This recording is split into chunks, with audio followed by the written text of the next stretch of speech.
بسم اللہ الرحمن الرحیم۔ السلام علیکم ناظرین، آپ دیکھ رہے ہیں یوٹیوب پر پروگرام سچ کہوں تو، اور میں ہوں آپ کا میزبان حافظ مظہر اقبال۔ ناظرین، آج ہم بات کریں گے گزشتہ دنوں ہونے والے نیب کا جو فیصلہ ہے اس پہ، اور مریم نواز کی پیشی پر بات کریں گے۔ اور میرے ساتھ آج مہمان جو ہیں وہ تشریف رکھتے ہیں، سینئر تجزیہ نگار ہیں، لفظوں کے بادشاہ منیر چودھری صاحب۔ گزشتہ دنوں فیصلہ ہوا ہے، نیب نے جو محترمہ مریم نواز جو ہے ان کی پیشی تھی، اور اچانک جو ہے وہ اطلاعات تھیں کہ ان نے کرایہ تک پے کر دیے گئے تھے، کھانے کا بندوبست ہو گیا تھا، اور جو لوگ ان کے ساتھ آ رہے تھے ان کا سارا بندوبست کر دیا گیا تھا۔ تو پھر اچانک سے گورنمنٹ یا کہہ لیں نیب کی جانب سے جو پیشی ہے اس کو مؤخر کر دیا گیا۔ آپ اس کو کیا سمجھتے ہیں؟ آپ سمجھتے ہیں کہ کیا یہ ایک عوام میں جو میسج گیا ہے اداروں کے بارے میں، اداروں کی کمزوری ظاہر ہو رہی ہے اس سے، یا ادارے مفاہمتی پالیسی پر عمل پیرا ہوتے ہوئے بیک فٹ پہ گئے ہیں، یا معروف جو ڈائلاگ ہے ہمارے محترم وزیر اعظم صاحب کا، یو ٹرن؟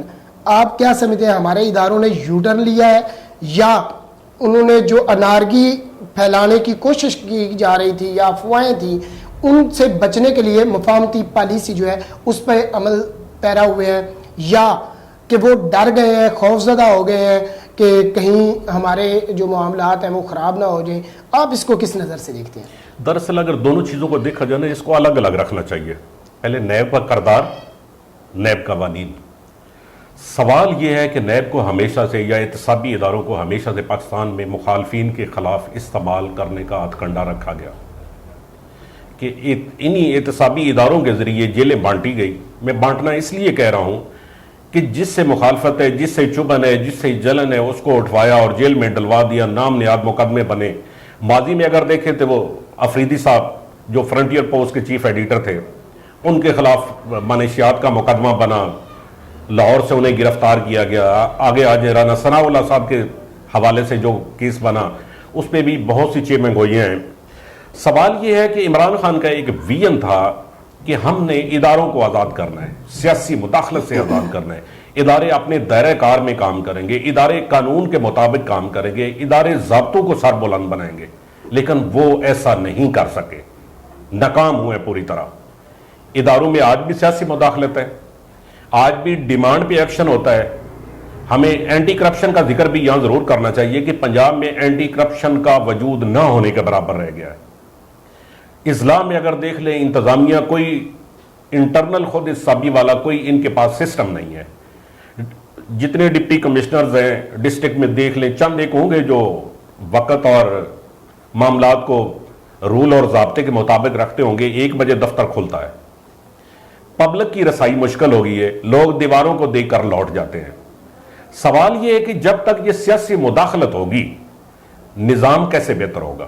اور یہاں پہ ایک معذرت کے ساتھ، بدقسمتی سے اس سارے جو آپ نے باتیں کی ہیں یہ ساری ضلع حافظ آباد پہ 110% بالکل جو ہے وہ صادق نظر آتی ہیں، کیونکہ جو ہمارے ڈی سی صاحب ہیں، اللہ تعالیٰ ان کو ہدایت دے، وہ بھی کبھی دفتر سے باہر تشریف نہیں لے کے آئے، اور لوگ بالکل دیواروں کو ہی دیکھ کے واپس آتے ہیں۔ ملاقات کا تو جو تعین ہے وہ کر ہی نہیں سکتا۔ اصل میں جی وہ منتظم ہے، ضلع کے منتظم ہیں، ضلع کے بڑے بیسیکلی وہ ہیں، آئین نے جو انہیں رول دیا ہے وہ اسٹیٹ کے نمائندے ہیں، لیکن انہوں نے یہ کردار و عمل سے ثابت کرنا ہے کہ وہ سب کو ایک نظر سے دیکھتے ہیں، لیکن ایسا نہیں ہے۔ پبلک کی رسائی نہیں ہے ان تک، نہیں ہے، ان کے دروازے کھلے ملنے چاہیے۔ وہاں چوبدار کھڑے ہیں، اگر غلطی سے دن کے 1 بجے 1:30 بجے 2 بجے تشریف لے بھی آتے ہیں تو پبلک کی رسائی نہیں ہوتی۔ جو سائلین سفر کر کے آتے ہیں ان کے مسائل دگنا ہو جاتے ہیں، ان کے دکھوں کا مداوع نہیں ہوتا۔ یہ ان کی بنیادی ذمہ داری ہے، انہیں اچھا منتظم ہونا چاہیے، لیکن وہ اچھے منتقم ثابت ہو رہے ہیں ہمارے حافظ آباد ضلع کے لیے۔ یہ حقیقت ہے، یہ ماننا پڑے گا۔ اور یہ اس کو بھی آپ، اس کڑی کو بھی آپ موجودہ تبدیلی سرکار کے ساتھ ہی جوڑتے ہیں؟ دراصل اگر اداروں پہ کنٹرول نہیں ہے تو انہیں حکومت کرنے کا بھی حق نہیں ہے۔ اگر اداروں کو کنٹرول نہیں کر سکتے، اپنی انتظامی مشینری کو آئین کے مطابق نہیں چلا سکتے، ضرورتوں کے مطابق نہیں چلا سکتے، پبلک کے مسائل کام نہیں کر سکتے، لوگوں کی مشکلات کو دور نہیں کر سکتے، تو ایسے اداروں کا، ایسی حکومت کا کیا کام رہ جاتا ہے؟ ادارے تو عوام کی خدمت کے لیے ہیں، یہ رولر بنے ہوئے ہیں۔ یہاں ایسے لگتا ہے کہ جیسے شہنشاہی دربار ہے، افسر صاحب کے جو ذہن میں آیا ہے جو اسے قبول ہے وہ کر لے گا، باقی سب فاسق ہے، فاجر ہیں، وہ سننا نہیں ہے، وہ ماننا نہیں ہے، وہ جاننا نہیں ہے، وہ کسی سے ملنا نہیں ہے. یہ کوئی طریقہ نہیں ہے، اور یہ انتظامی نیب صلاحیت نے نہیں جو فیصلہ کیا آپ سمجھتے ہیں یہ حکومتی فیصلہ ہے؟ نہیں، میں نہیں سمجھتا اس میں حکومتی فیصلہ. حکومت کو خواہ مخواہ الزام دیا جا رہا ہوگا، لیکن اس کے بھی دو پہلو ہیں. فرسٹ آف آل نیب جو ہے وہ سلیکٹیو کر رہا ہے احتساب. احتساب بلا تخصیص ہونا چاہیے، بلا تفریق ہونا چاہیے، تمام پہلوؤں پہ ہونا چاہیے. یہ نہیں ہے کہ ایک حکومت میں ہے تو اس کے ہر جرم سے آنکھ بند کر لو. ایک حکومت کے ساتھ کھڑا ہے تو اس کے کسی ایپ پہ نظر نہیں جانی چاہیے. ایک حکومت کے سپورٹر ہے تو اس کی طرف ادارے نے دیکھنا نہیں ہے. یہ غلط روایتیں ہیں. نیب میری نظر میں وہی 179 میگا کرپشن کیسز جو سپریم کورٹ میں ڈگ آؤٹ ہوئے تھے ان کے علاوہ کوئی نیا کیس نہیں بنا سکا، کوئی نیا بڑا سکیم سامنے نہیں لا سکا. یہ نہیں ہے کہ سب اچھا ہو گیا ہے، سب اچھا نہیں ہے. جو چل رہے تھے ان پہ بھی تو کوئی خاطر خواہ فیصلہ نہیں نہ ہوا سر. دیکھیں جی، اگر ریکوری نہیں ہوتی تو ہمیں کاروائیوں کا کیا فائدہ، کسی کو جیل میں ڈالنے کا کیا فائدہ، کسی کو ملک بدر کرنے کا کیا فائدہ، کسی کو تخت پہ بٹھانے کا کیا فائدہ. فائدہ اسی صورت میں ہے جب ملک کا جو نقصان ہوا ہے اس کا ازالہ ہو، اس سے ریکوری ہو، جس پہ الزام ہے اس سے ریکوری کریں، انہیں عدالت میں ثابت کریں، سزا دلوائیں، تاکہ قوم کو پتہ چلے کہ یہ قوم کے ساتھ کیا مذاق ہو رہا ہے. قانون سے لوگوں کی جو قانون کی بالادستی ہے اس سے لوگ متنفر نہیں ہو رہے. دراصل قانون کی بالادستی کہیں نظر نہیں آ رہے. اگر آپ دیکھیں ایک سڑک پہ جاتے ہوئے دیکھ رہے ہیں ایک کانسٹیبل کھڑا ہے، ایک کو وہ تھپڑ مار رہا ہے، موٹر سائیکل والے کو تھپڑ مار رہا ہے، گاڑی والا گزرتا اسے سلوٹ کر رہا ہے. یہ قانون کی بالادستی نہیں ہے. بالکل صحیح. یہ من چاہے فیصلے ہیں اور قانون کا غلط استعمال ہے تو غلط تشریح ہے. قانون تو سب کے لیے برابر ہے. جو مریم کی پیشی کے مد نظر جو فیصلہ کیا نیب نے، اس کو آپ کیسے دیکھتے ہیں؟ کیا یہ خوفزدہ ہو کے فیصلہ کیا گیا یا مفاہمتی پالیسی ہے؟ اصل میں نہ یہ مفاہمتی پالیسی ہے نہ یہ خوفزدہ ہونے والی بات ہے. دراصل نیب کا ٹاسک جو میری نظر میں، جو مجھے بادی نظر میں نظر آ رہا ہے نا، جو مجھے محسوس ہو رہا ہے، 26 مارچ کو نیب نے پلان بنا رکھا تھا مریم کو گرفتار کرنے کا، بالکل، مریم صفدر کو. جی.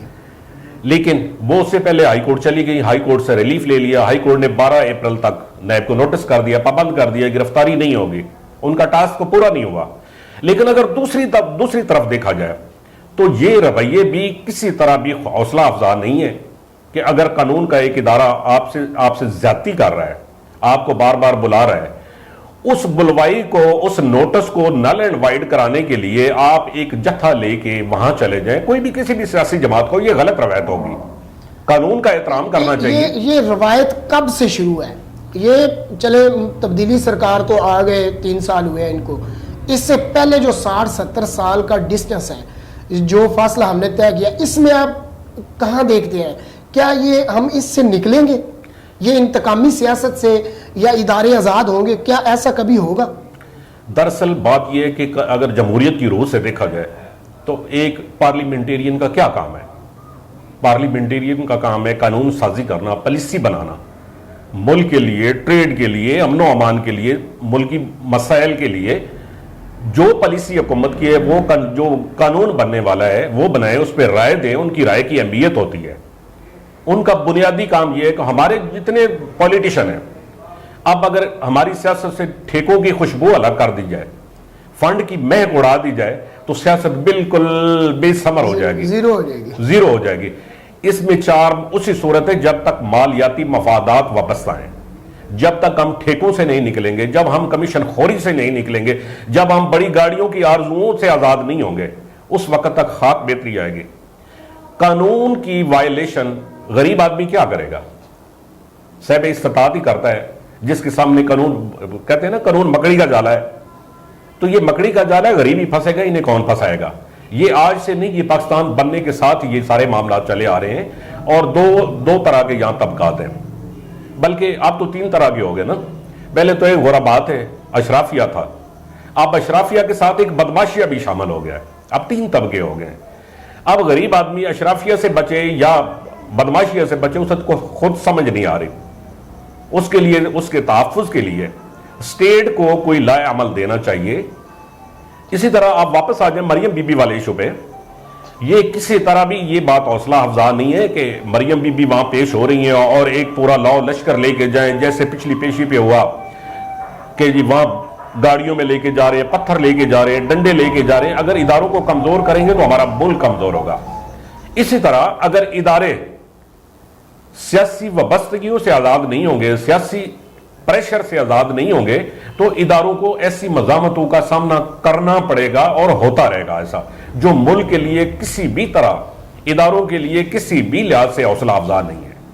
آپ صرف اداروں کی بات کر رہے ہیں, جبکہ میں کہہ رہا ہوں کہ یہ عوام کے لیے بھی کسی طرح حوصلہ افزا نہیں ہے. ناظرین, آپ نے ساری گفتگو سنی اور اس میں صرف میں ایک جملہ کوٹ کروں گا کہ جو قانون ہے وہ مکڑی کے جالے کی طرح ہے, جس میں صرف کمزور مکھی ہی پھنستی ہے. جو طاقتور کیکڑے ہوتے ہیں وہ وہاں سے نکل جاتے ہیں اور اس جالے کو توڑ کے باہر چلے جاتے ہیں.